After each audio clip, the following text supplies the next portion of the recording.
Well, I think we're just so thrilled to be with you tonight. It was only March 11th when Megan and I sat in the courtroom in New York. We were just a few feet away behind Harvey Weinstein as he was sentenced.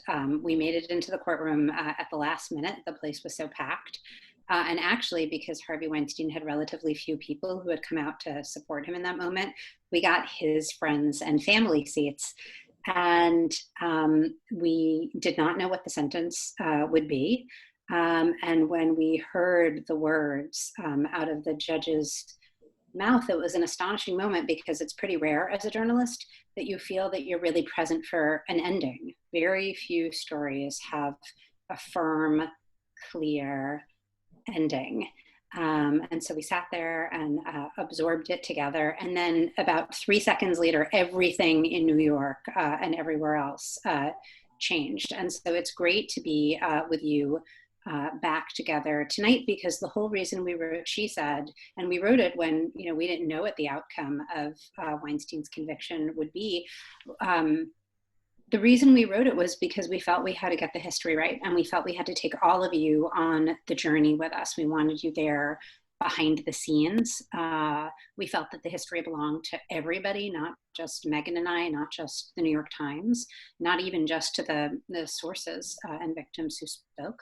And so for those of you, and this is also a special event because perhaps there are lots of you in the audience who have actually read the book, so the chance to sort of be together in those pages tonight is really precious. So thank you. Yeah, so I just wanted to echo Jodi and say what a total pleasure it is to be with everybody tonight, and also to be with Dream. I've never met you before, but I grew up right outside Chicago when I was a kid. First of all, listening to R. Kelly, and then was actually at the Chicago Tribune when during his criminal trial and the day that he was acquitted. And it's just remarkable to look back on that time and to think about how we with Harvey Weinstein there, when Jodi and I first started our investigation, everybody would talk about how it had been this open secret in Hollywood that this powerful producer preyed on young vulnerable women, and the same was certainly true of R. Kelly in Chicago and beyond, but certainly anybody growing up in Chicago and certainly working as a journalist knew the rumors and watched that criminal trial.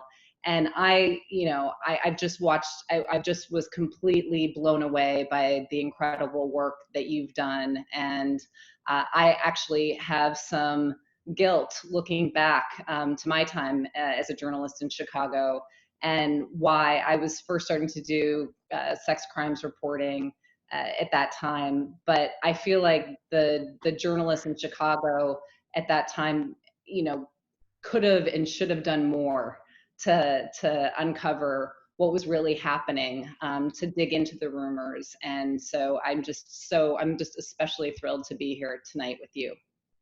Thank you. And I, of course, pick up where Jim DeRogatis left off. Yeah. He too started off as a music journalist and had done soft pieces on R. Kelly, like I did after Aaliyah. But it was easy to miss that story this has similar kind of themes in you guys' reporting around Weinstein, very complicated ways that included and basically make guilty a whole kind of circle of people who were involved in all kinds of cover-up and hiding of information and closed doors, locked doors in R. Kelly's case. So yeah, I can't wait to get into it. Yeah. I guess, Dream, one thing I'm curious to ask you is that I feel like, in a way, our book is not really about Harvey Weinstein. It's about the question of when and how things change. What are the structures that inhibit change, that keep bad practices in place, that protect powerful wrongdoers while the vulnerable get neglected? And then what are how does change actually happen? While so many women and some men have done work on sexual harassment and sexual abuse for so long, everybody from Anita Hill to Tarana Burke, we saw this flood of change, not perfect, not complete, but a real period of change after the Weinstein story was published. And so part of the reason we wrote the book was to gain a deeper understanding of why this story, why did this happen? I mean, it was pretty well known that Hollywood had a casting couch problem, and while the truth about Weinstein had never been carefully documented, it wasn't completely secret either. And so, I'm wondering about your experience with the R. Kelly story, because that was also a story that felt stuck for a very long time, like it wasn't getting enough attention. There wasn't enough investigation. The investigation that did happen, ended up on the rocks. The women were not well protected, even though many people had an idea of what was happening. Where do you think change actually came from on the R. Kelly story? Yeah, well, to the first part of your question, like the casting couch being this long-standing kind of fact of Hollywood, I think about culture, I think about the way that the women, and these are Gen X women, here I'm thinking about Angelina Jolie talking to Gwyneth Paltrow, the kind of whisper campaign about Harvey, where women were trying to take care of each other by quietly giving each other heads up about someone like Weinstein. And I think about that in times that, R. Kelly went to trial, he was acquitted, and he was able to manipulate the system, which is why I'm also interested in justice outside of a carceral context. But so there are a couple of things. We don't know how this trial for R. Kelly is going to end. So much of this case is, quite frankly, built on how he got off the first time, and that particular witness who was 13, about to be 14 in the video that kind of went viral on the streets pre-internet in 2002, he kept her close to him. He kept her believing that he was in a relationship with her for almost 15 years. I don't think that they're completely separated, that she's extricated herself from that relationship, if one is to call it that. So that's a kind of deep commitment to manipulation that R. Kelly kind of fosters. He's that kind of predator who keeps women in his life for years, and he introduces them to one another. And all of that was very difficult to untangle. And in this moment where there is both a kind of intolerance, there's a new generation, that is kind of drawing certain lines, and you see this on the racial justice as well as the gender justice front. There is also a different kind of openness around sex. I remember when I first went into this story, I thought, well, I don't want to bring my prude self and my values to this situation. If he's having group sex with willing, young, albeit young, but legal women, and I talked to BDSM folks, like people I knew in that community and who introduced me to other people, to know that I wasn't looking at a kink story and somehow getting it wrong, like projecting some kind of feminist, agenda onto what it might have been some free sex and love story, right? That, of course, was not at all what R. Kelly was doing. But I was thinking about that because I know that this is a generation that even in 15 years has changed what's acceptable. So there's an openness around sex, and then there's an intolerance around abuse that's so clearly articulated. And then there's movement around that. Movement is so important. There's narrative, and I know we'll get into all of this, but there's narrative that helps. And then there's like in the streets kind of action. So I think about stuff like the slut walk. In my generation, when I first started writing about hip hop, you could literally shut a woman down by calling her a slut. Like that could end her career, that could take any teeth out of any claims that she might have of abuse in the industry. And that's not possible anymore. People like Corinne Steffens and Amber Rose made it impossible. And they didn't do it by, waving a feminist flag. They did it by, claiming total autonomy over their bodies. And so I just wanted to make sure I was trying all kinds of lines as I was doing my reporting, as I'm sure you guys did too. I mean, Hollywood isn't some place where the morals are like this buttoned up, clear kind of, story. And so I think, men like Harvey and R. Kelly get into these spaces and they just exploit. I hope that wasn't too all over the place, but yeah. It's interesting, Dream, to hear you talk about, R. Kelly's practice of keeping his victims close to him and keeping them in what could appear to certain outside eyes as consensual relationships. And that was certainly something that we found in our reporting on Weinstein. And time and again, we'd be told, this is just about cheating. This is just, this guy, sure, he cheats on his wife. Sure, he's had lots of affairs. But that's not, that's not misconduct. That's not fire. That's not something that somebody should be fired for. That's not necessarily something that somebody should be disciplined for within the workplace.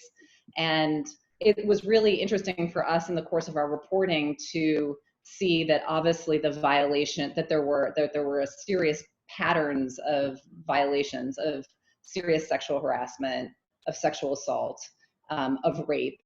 And to see how that too had appeared to be one of his tactics to try to keep people close to him after assaults, after harassment, that there would be, and especially because he was so powerful within Hollywood, that there were some women who would engage in friendly contact with him after being victimized by him.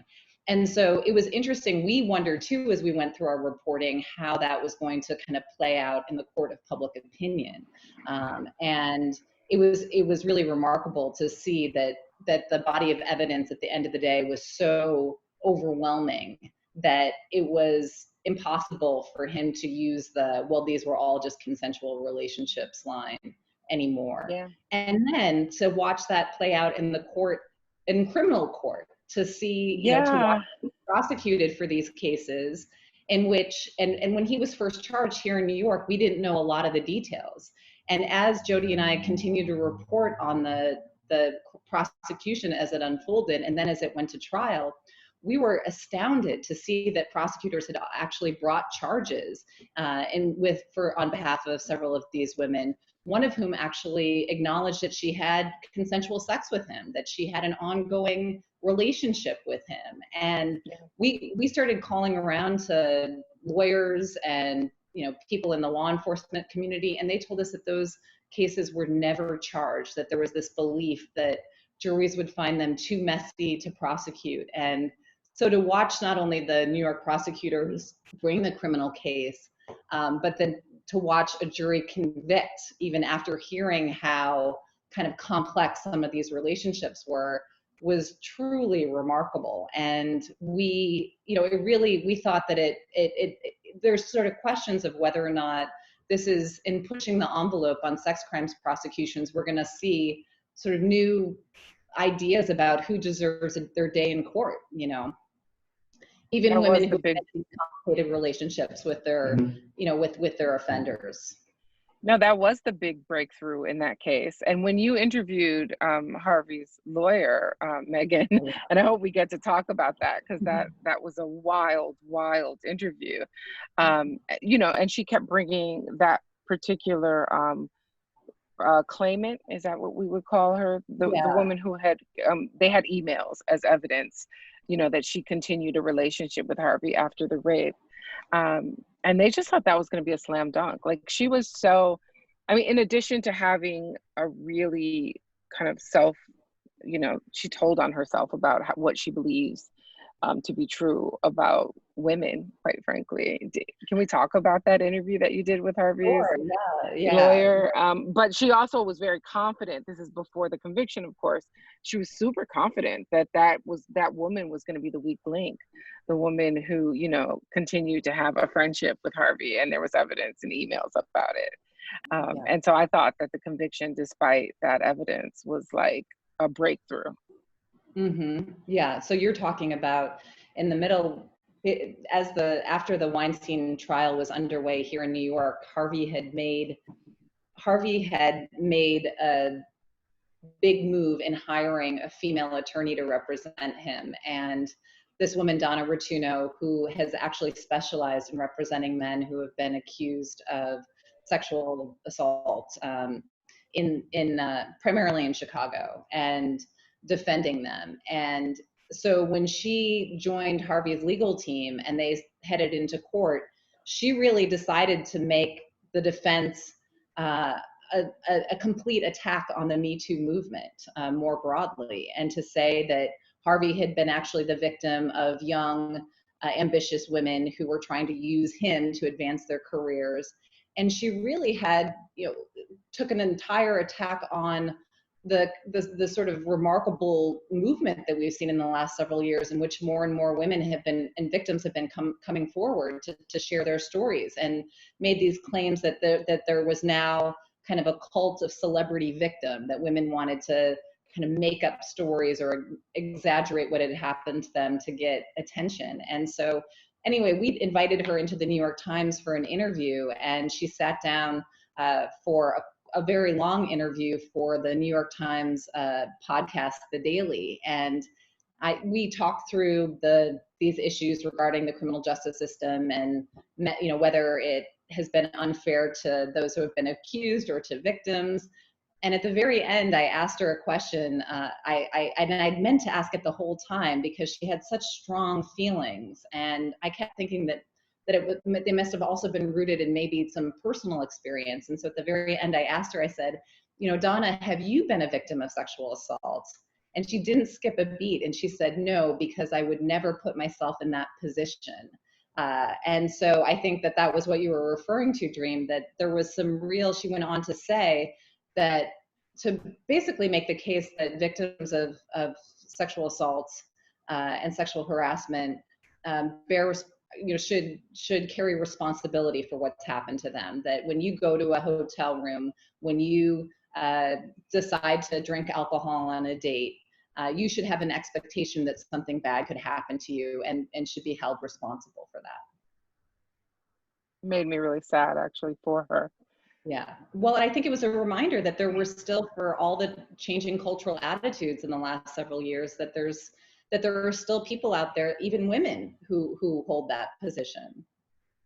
And then that, I think, made Weinstein's conviction all the more stunning, because before the trial started, I sort of thought that he would have lawyers who would take a more traditional attitude towards his defense, meaning they would try to surgically undermine the prosecutor's charges and say, oh, there's an inconsistency here, and this doesn't really make sense, and try to create enough doubt that maybe the jury would feel, okay, you can't really convict on these serious criminal charges.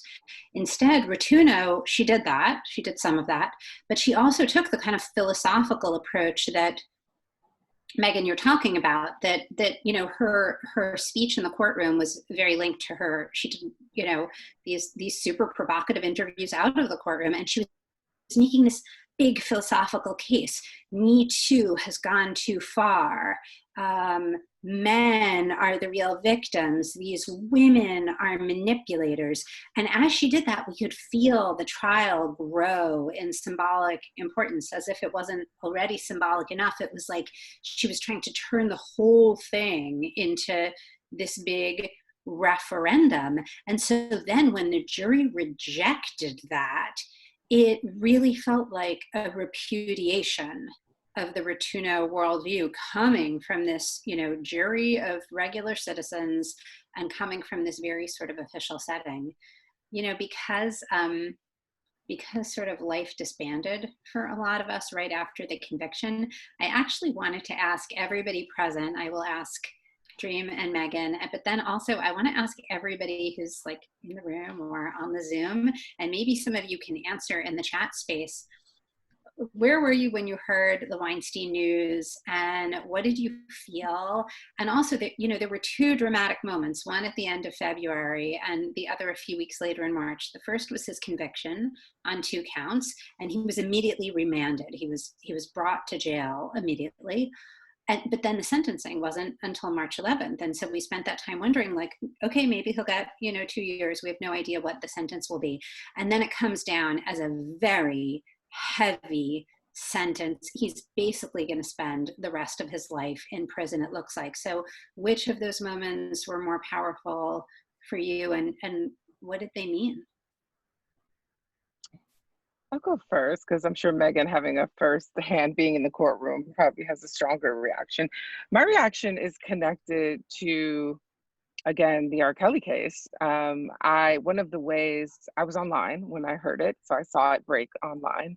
And one of the things that I was constantly getting was that, what about Weinstein? In fact, there was a whole hashtag begun by Black men called Them First, basically saying that, that they should not be targeted, that when they behave badly and there's allegations of misconduct, that somehow Black women in solidarity with them, in racial solidarity, should, not investigate these claims, should not speak up. And this is a longstanding, multi-generational struggle. I mean, this is what Alice Walker got, the kind of feedback and pushback, and she was dragged and kind of trolled before there was an internet. When Color Purple came out, the novel, and my goodness, when the film came out, before her in the 70s, and Tazaki Shange took For Color Girls Who Considered Suicide When the Rainbow Isn't Enough to Broadway. And her choreographer left the country, moved to Europe, and never came back, just because of the vitriol that was sent their way just by talking, so-called airing dirty laundry, to talk about what was happening with some Black men who were predators. And, it's a very complicated history, obviously, in this country. When you hear, Bill Cosby invoking something like lynching, I love that Salamisha Tillett, wrote kind of everything that's not lynching, including Bill Cosby's claim, because the history of lynching is real, and it's one that haunts us still today, and it almost always had to do with false claims about sexual violence against Black men. And so to hear someone like Cosby weaponize that in his defense, was something that had to be addressed immediately. But even someone like R. Kelly, who we had a videotape of R. Kelly, like, having sex with what appeared in the videotape to be a prepubescent. She was just a very young, girl. She turned out to be a teenager, 13, 14. But this video kind of went viral. The South Park sent it up. Dave Chappelle sent it up. Boondocks, a cartoon, sent it up. And, and then there's still this kind of like people trying to argue innocence with him. And so I felt like, when people said, what about Harvey Weinstein? And they would always invoke Harvey Weinstein, including the actress Taraji Henson. One day, there was a hashtag called Mute R. Kelly, and she went to search Mute Harvey Weinstein, as if, like, kind of saying, where's the noise about Harvey Weinstein? I'm like, are you not paying attention to all of the noise about Harvey Weinstein? Are you guys like independent cinema lovers? Like, why do you think you know who Harvey Weinstein is? Are you hedge fund followers? Like, why do you think you know Jeffrey Epstein's name? Are you Catholic? We know about the Catholic Church because there's been all this reporting. We know about Harvey Weinstein because of you guys and Ronan. And, so I found it remarkable that there was this kind of false, distraction and defense about Harvey Weinstein when it came to R. Kelly. So Tarana and I and a lot of people tweeted out, here's your Harvey Weinstein story. Mm-hmm. Like, you pretended like you cared so much about, Harvey Weinstein's victims. And of course you didn't. You just didn't want to talk about what was happening with these particular Black men. So that was my very complicated kind of reaction to seeing Harvey convicted. Yeah. I think it would be useful to, I'll never forget being in the courtroom with Jodi when the sentencing came down. We were in the newsroom on the day of the conviction. We were gathered with Dean Baquet and Rebecca Corbett and Matt Purdy, the editors who had overseen the Weinstein investigation. And we were just sitting there in silence. I think Jodi and I were holding hands at one point as we waited for the verdict to come down. And especially once we realized how unusual it was for the prosecutors to have brought charges in the Weinstein case, when we realized that almost never happens, that even though sexual assault experts will tell you that it is very common for victims to not only know their attackers, but to even have friendly communication or contact with them afterwards, that it just wasn't, that those cases weren't prosecuted, that they weren't brought, they didn't enter the criminal justice system. So we also just felt that not only was this going to be kind of the such an important referendum on Weinstein, but more broadly, was it going to breathe new hope into sex crimes prosecutions, or was it going to have turned out to have been a colossal mistake, and that Weinstein would be able to walk out of that courtroom and say, not guilty, not just in this narrow case, but of everything, not guilty of everything. I think that it raises questions about whether or not that failed prosecution of what did that failed prosecution of R. Kelly so many years ago in Chicago allow him to do? Like, did it allow him to kind of go on and say, to help dismiss the rumors and what was actually known about him, to say, well, listen, this, court of law found me innocent, so therefore, stop scrutinizing me. I don't deserve that scrutiny.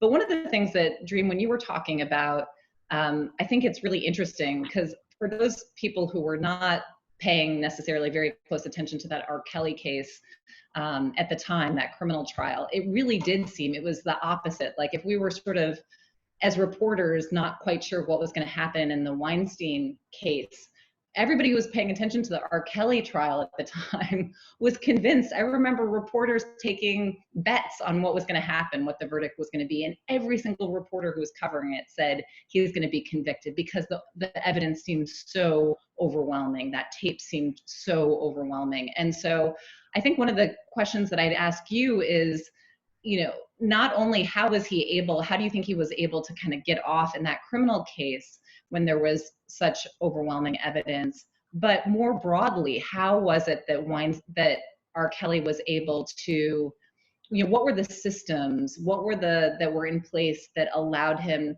to cover his tracks and escape accountability time and time again? When we were doing the Weinstein story, every step of the way, we realized that it was so much bigger than him, that we were like reporting into the ways in which the sort of systems that had been in place that have allowed predators to cover their tracks and go on and hurt more people.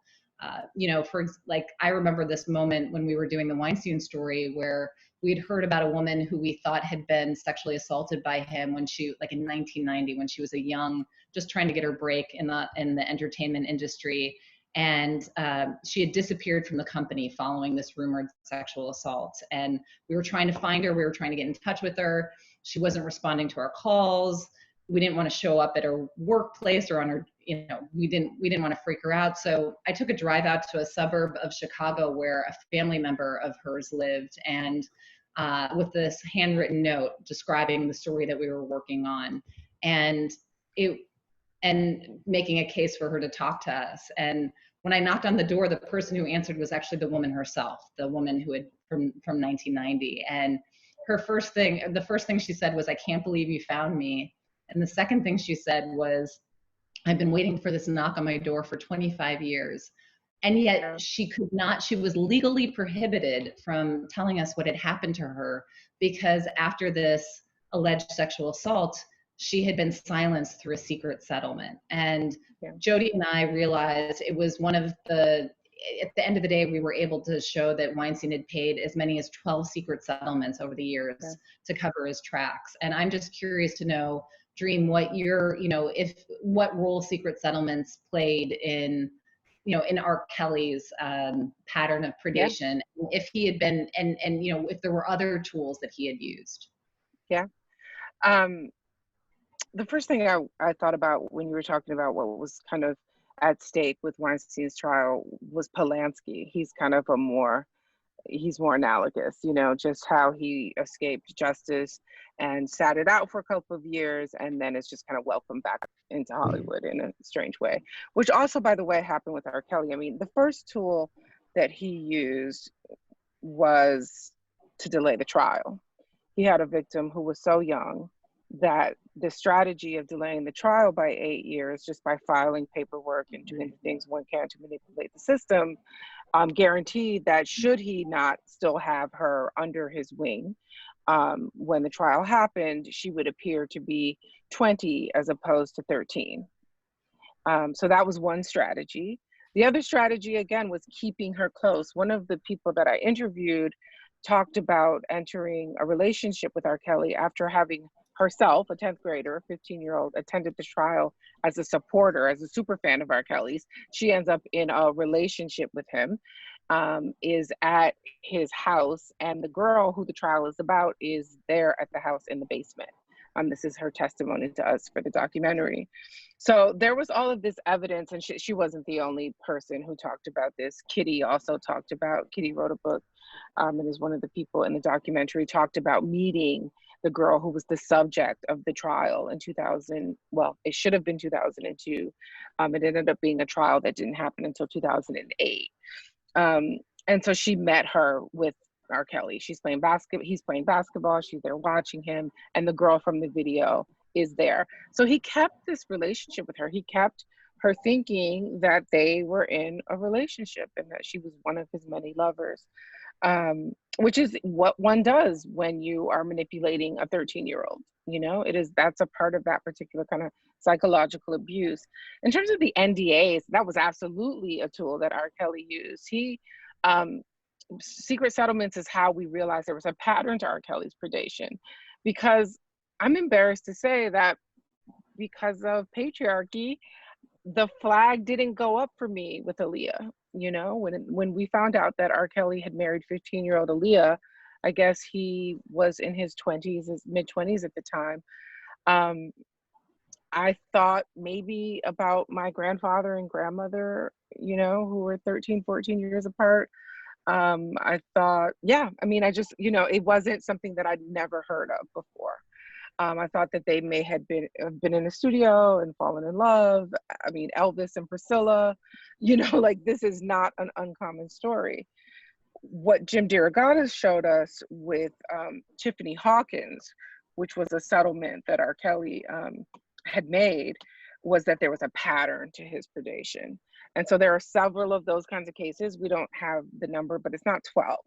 What he did almost every time, everyone who sat with me, and even those who wouldn't come on camera, talked about him making them write preemptive false confessions, so that the minute they began a relationship with him, particularly post the accusations, which were wildly public, he would say, he would play the victim.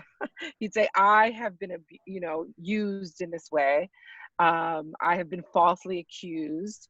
And to protect myself, I need you to write in your own handwriting that you lied to me about your age, or that you stole something from me, or that your parents tried to extort me. Which I consider that to be pretty nefarious. And I always wondered if he got that advice from like an attorney, or if he'd come out. This is a semi-literate person, who always struggled to read. And yet he had this strategy of like having these women produce these documents in their own handwriting. And that was one of the things he would hold against them, should they try. And he also had NDAs. And finally, he has video on almost all of the women performing, acts that would have definitely embarrassed them and their families. And all of them said, none of that is going to hold me back. And up until the day that we were screening Surviving R. Kelly Part 1 for press and media, he had people from Chicago come to New York, confront one of the victims, one of the survivors, with a videotape, a sex tape of her. Her and her mom had to go meet that person. And he was basically at the last minute threatening. They'd already canceled our screening by calling it a bomb scare, or they said that someone had a gun in the audience, and that was enough to end our screening. that became news. But then, one of our victims, one of our survivors, definitely got threatened with the release of a sex tape the night that we were screening the doc for press. So strong arming, NDAs, blackmailing with video, and then this complicated thing about these false confessions in their own handwriting. Mm-hmm. I want to make sure we get to audience questions, and there's one for you, Dream, that I will read aloud. To Dream, wasn't the young teen in Kelly's tape the niece of a singer who had worked with him? Didn't the teen's father play in the band? And did the family get some sort of financial support and protection? Yeah, and I'm sorry to say that, yes, I believe that happened. I believe the father continues to be credited with playing, I believe it's bass on some albums after that tape was released. And Jim DeRogatis and other reporters in Chicago found evidence, new cars in the driveway. When the story broke and people were trying to report on it, the family was away on a vacation, months-long vacation. So yeah, I believe that family accepted money from R. Kelly. The singer herself, Sparkle, is featured in Surviving R. Kelly. She never, to her testimony, accepted money. I believe her. Yeah. She threw away her whole career to testify against R. Kelly during his trial. And by that, I mean that R. Kelly, who's an amazing songwriter, he wrote beautiful songs for Whitney Houston, Michael Jackson, never really produced an artist, which was very trendy in the 90s to have like your kind of protege groups. And he never had anyone but Sparkle. And Sparkle had gone platinum and she had a career ahead of her. But once she realized that R. Kelly had manipulated and abused her niece, she broke that relationship off with R. Kelly and she testified against him at the trial. So, and she lost her relationship with her brother because of that. Because yeah, you're right. The family did stay in R. Kelly's, on his payroll. It's a sad, sad story for that girl. And I still feel badly for her. She's in her 30s now. And I don't know that she has the language or the understanding of what happened to her. Okay, so we have some interesting and hard questions in the Q&A space. I'm gonna just try to choose the hardest ones and then we can duke it out between the three of us who gets to try to answer these. Okay, here are a couple of them. Amid both the Weinstein and I'll do a few and then we can sort of divide them up. Amid both the Weinstein and R. Kelly stories, did any of you have concerns that survivors of rape perpetrated by non-powerful men, non-prominent men, are being left behind? Hard question one. Hard question two, is there a similarity between police abuse against minorities and powerful male abuse directed at women? Number three, non-disclosure agreements. Do they allow abusive men out there to reoffend? And in our opinion, should NDAs, those non-disclosure agreements, be banned? So I'd say we can try to, those are three pretty substantive ones. So why don't we try to bite those off first? I'll take that first question in terms of, do we worry about victims of non-prominent men being left behind or not getting adequate attention?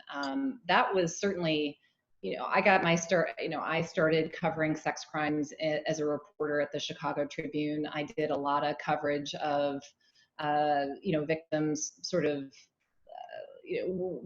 from disenfranchised demographics on the sort of south and west sides of the city, and how the police and prosecutors failed them.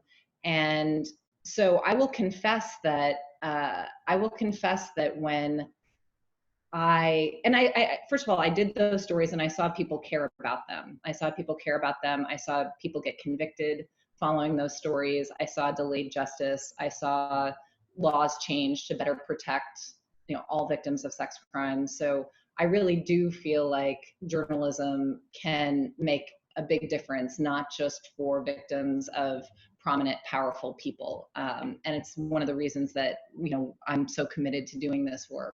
But I will confess that when I joined, Jodi started the Weinstein investigation before me. I was on maternity leave, and I had been covering Donald Trump, then candidate Donald Trump, during the presidential race, and had actually done stories of women who came forward with allegations against him, and then helped cover his election. And then I went on maternity leave. And when I came back, the editors at the time sat me down and said, okay, you can go back to covering Trump, or you can join Jodi on this investigation of Harvey Weinstein. And I knew who Weinstein was just a little bit. I wasn't that aware of who he was and the role that he had played in Hollywood. And when Jodi started filling me in on the reporting that she had done so far, the conversations that she had had with Gwyneth Paltrow and Ashley Judd, I will confess that there was a part of me that had, the role of investigative journalism is often to help give voice to the voiceless. And I had a hard time believing that people like Gwyneth Paltrow needed the help of the New York Times and needed the help of the investigations unit at the New York Times. But Jodi said, listen, no, if this is happening to these women with all of their, and this happened to them at the beginning of their careers, but they still came from, Gwyneth Paltrow came from a very, a very sort of well-off background with a lot of privilege. But she said, listen, if it's happening to these women, it means that nobody is immune, that nobody is protected. And if we can crack this story, and if we can tell this story, it might be able to help bring this issue into the light and get more people to care. And I think that was the case. And it certainly wasn't the end of the New York Times coverage of this important issue. And it wasn't the end of the sort of journalism, media coverage of this important issue. Our colleagues at the time told stories about restaurant workers, about women working in auto plants in Chicago, of fast food workers, of women in Silicon Valley. And so, I think that there's no question that one of the reasons the Weinstein story had such big cultural implications was because it involved and women who in some ways were more famous than the accused. But I think that there's also no question that there has been a lot of substantial comprehensive coverage ever since then. It doesn't mean that that's enough. I mean, Jodi and I, our emails, and to this day, we still are not able to keep up with all of the stories that land in our email inboxes or the phone calls that we get from women across the country and even from different parts of the world who have terrible stories to tell. But our hope is by helping to expose the broader issues and the systems that have allowed predators to cover their tracks, that will help, that will benefit, all victims ultimately. But it's a good question, and one that we've grappled with ourselves. I'd like to point out that the second question was answered in a way that I probably was going to answer it. Elizabeth Blackney about the question about the police, and the question was about, are there analogies between racial violence and sexual violence, basically, and how the police are treating Black folks. They're thinking about the news, I'm sure, what's happening, Black Lives Matter right now. But the way that Elizabeth Blackney answered it is exactly how I would. I'm thinking about Andrea Ritchie's work here, who did Invisible No More. And her answer is, after excessive force, sexual misconduct is the highest form of police abuse. Because Black and brown women are more likely to be abused by police, this is absolutely connected in my view. And her work centers around that violence. And it really brings to the fore, not just the first kind of conundrum, which is like this question of racial solidarity, like the airing of dirty laundry, which I wish I could say was less important than it is, but it's incredibly important to Black women. And then there's this idea that, like, this knowledge that the carceral system is not some safe place, that police don't offer haven for Black women, first of all, to all women. Like, we, again and again, we saw what happened in Morgenthal's office before, these charges were brought. And we had that Italian model who was kind of, who roped into doing some pretty dangerous kind of CI work to but to get Harvey, to get him on tape, to get his abuse on tape. And then that case didn't go anywhere after she did that pretty dangerous work. In the R. Kelly, in our documentary, we had off-duty police officers who were working security for R. Kelly. We had families who were going to the police begging for wellness checks, saying that their daughters, that they'd not seen or talked to their daughters in 3 years. At one point, we had evidence, or at least testimony, that the police called the studio, gave R. Kelly a heads up, and that his team moved the girls to a dorm at University of Chicago before they got there. So while I am definitely always happy when there are convictions around this, just because I don't think that we have some alternative kind of transformative way of addressing this when it comes to transformative justice, I also realize how, many minds exist for all kinds of women when it comes to like trying to get the help of this criminal justice system. Yeah. And so, I think, Dream, I think you're right too. I was thinking also about just, we felt like the Weinstein story, and I think some of what's some of what is continuing to be exposed within the police system have been kind of x-rays into abuses of power. And, yeah. I think that what we've seen in both realms is how dangerous it is when accountability is supposed to take place in secret, when you're supposed to have these, these sort of, when police officers are accused of misconduct, and then there's an entire system that involves confidentiality and sort of secret proceedings and secret documents that the public can't access, how dangerous that is, and how that, how sort of victims are often kind of, brushed to the side, and people are allowed to kind of carry on with patterns of misconduct because all of the accountability and scrutiny is taking place in secret. And I think we saw that time and again within the realm of sexual misconduct and sexual assaults, that, whether it's these secret settlements or the arbitration system in which so many, so often companies have these, when people go to work for a company, they have to basically agree that if they have any complaints against the company or individuals within the company, the management, that those will be steered into a secret arbitration system.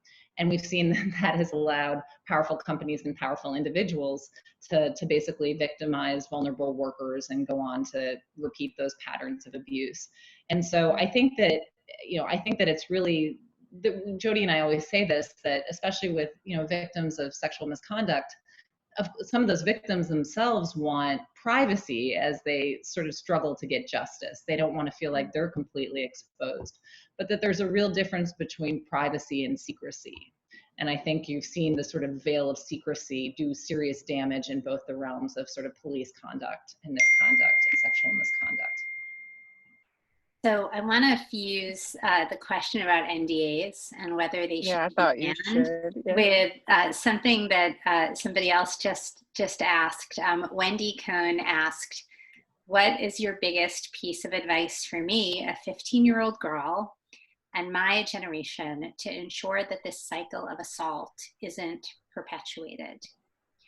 So first, on the NDA question, Dream, maybe you have a strong opinion on this. Megan and I feel like we're not policymakers. We're not activists. We're finders of fact. We believe that you can't solve a problem you can't see, and our job is to help people see the problem.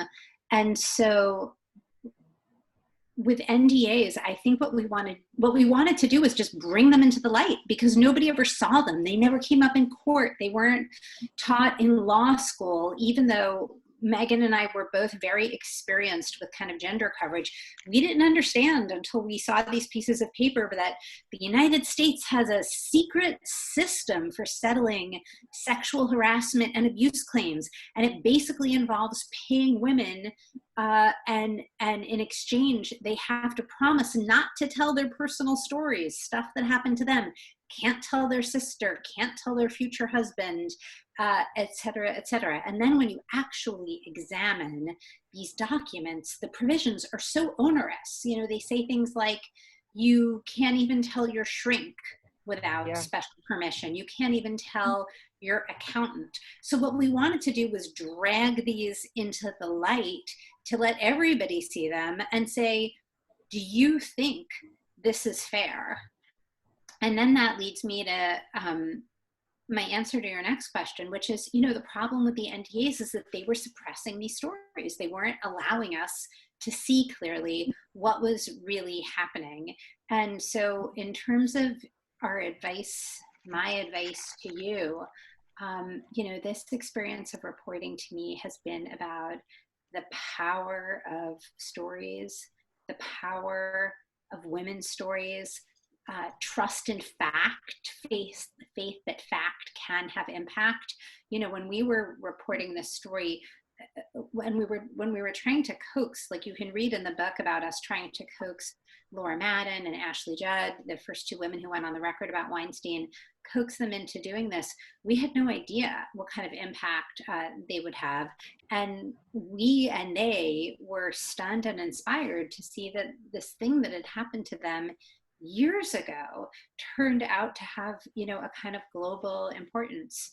So what I would say to you, Wendy, is that your voice matters, your stories matter, and try to find a way in your life to listen to and elevate those voices, because sometimes the impact they can have is just astonishing.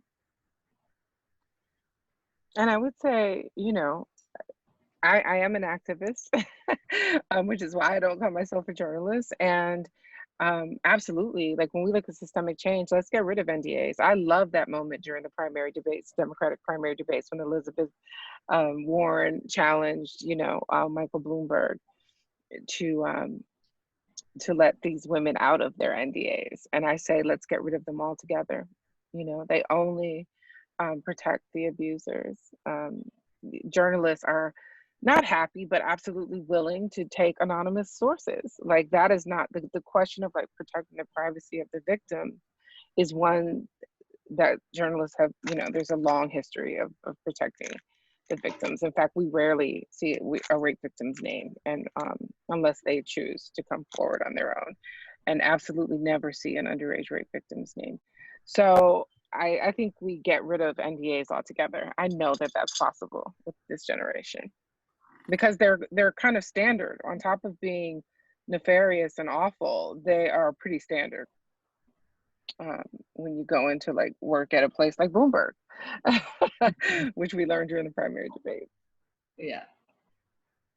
I would say, to the 15-year-old out there that, it's also important to know that, and, and She Said, we talk about, it was so incredible in our book, because we had to be able to bring readers into the conversations we had with our sources as they were deciding whether or not to go on the record, and all of the, their personal backgrounds and the issues that they were struggling as they made that really difficult, what was often a very, very difficult decision. And, one of the most moving stories was Laura Madden, who was one of the first women to go on the record with her allegation against Weinstein. She's not a famous actress. She lives like a quiet life in Wales. And she had, at the time that we were doing our story, she had actually was, undergoing surgery for breast cancer, and she was in the process of separating from her husband. And I mean, she was having a rough time. There were so many reasons not to go on the record. And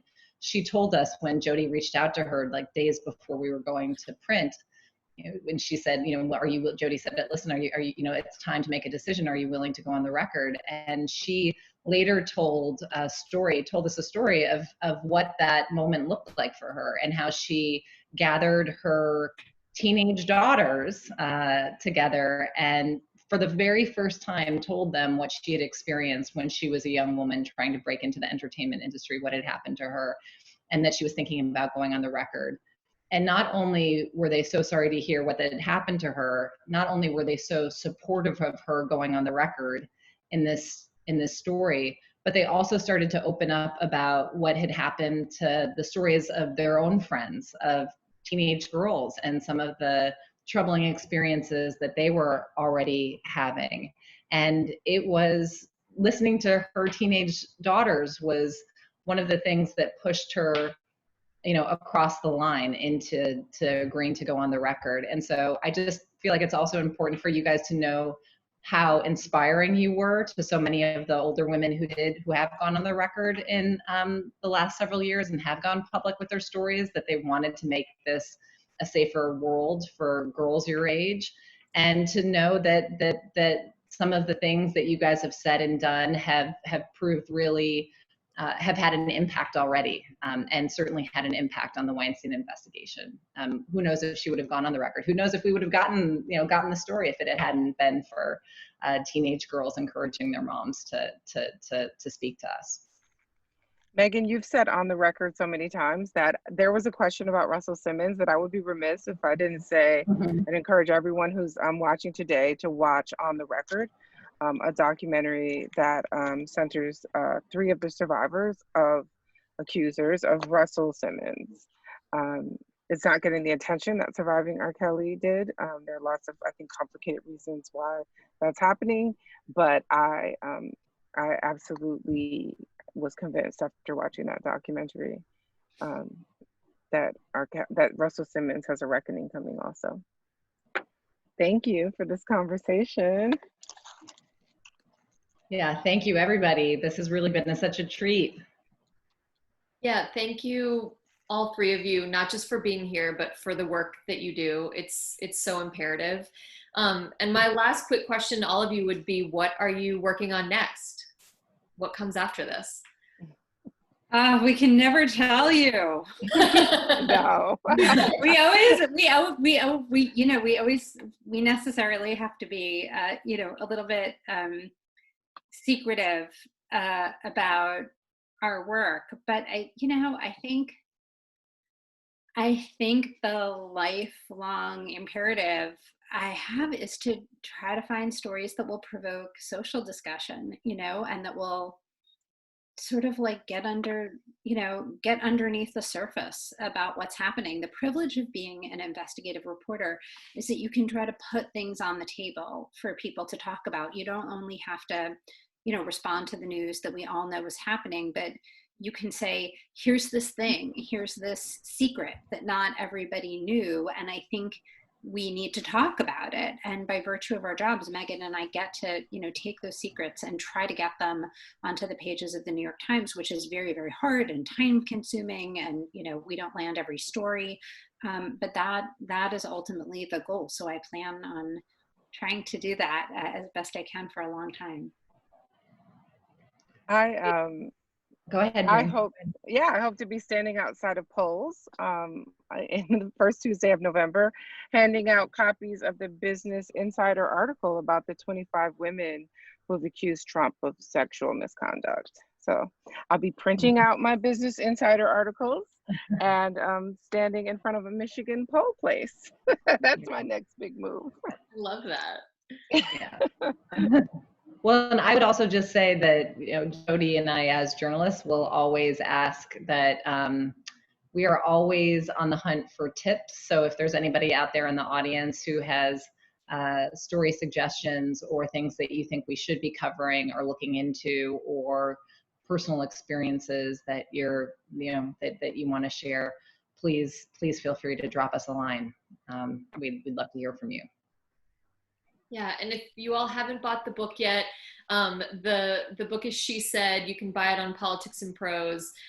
Watch all of Dream's work as well. It's all incredible. I dropped a few links to an essay that Dream wrote, as well as the piece with Megan with Harvey Weinstein's lawyer, but I'm happy to email that out to everyone who is here today as well. Again, thank you guys so much for being here. This was such an important conversation. Thank you. Thank you. Thank you to everybody who came. Yes. Thank you, everyone. Okay.